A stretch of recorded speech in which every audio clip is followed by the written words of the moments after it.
Well, what you're seeing here is a vertical slice of Mercenaries 2.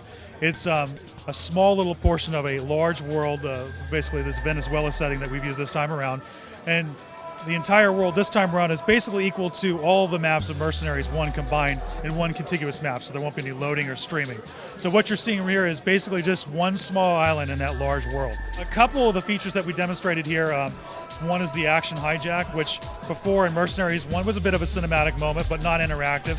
This time around, for every military vehicle that you'll action hijack, not only will be a neat cinematic moment, but it's also an interactive moment. So each one of the military vehicles that you attempt to take will have its own unique interactive sequence. Another feature that we demonstrated was kind of a demonstration of, we try to make emergent gameplay as sort of sandbox gameplay in Mercenaries, part of our franchise.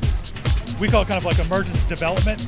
We have the idea of the sticky C4, which is a feature that we never really intended to use before. But as we started prototyping through the world, we found this, this capacity to be able to take the C4 and stick it against different objects. And as we did that, we thought, well, this is kind of a cool and fun little feature. So we decided to just go ahead and include it, and you contextualize it and find a justification for it in our universe. And it's just one representation of many different features where we as the developer are trying to develop the gameplay such that we allow the player to get creative with all the sandbox options he has in the world and sort of tackle the simple objectives that he has as part of the contracts and come up with creative ways to destroy everything in the world and complete all of his missions in the game. This time around we have quite a few more airstrikes, quite a variance on some of our other ones. Each one of them has their own particular class, so it may be that you designate them with a satellite and you can go off into another location, find a safe location to designate the airstrike. Or, there's another airstrike that we've shown where you actually use a beacon that you stick next to an object, and in doing so you designate exactly where it is that you want the airstrike to land.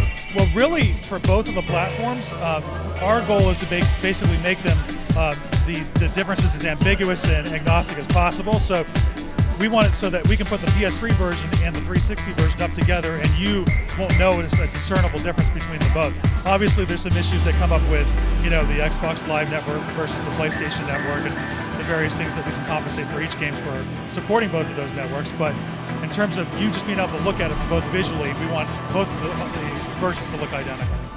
So Mercenaries is all about destroying everything in the world any way that you want to, and that's the primary pillar of our game. That's our bread and butter, and we want to make sure that our destroy everything in the world experience is the best one that you can possibly find on next generation consoles.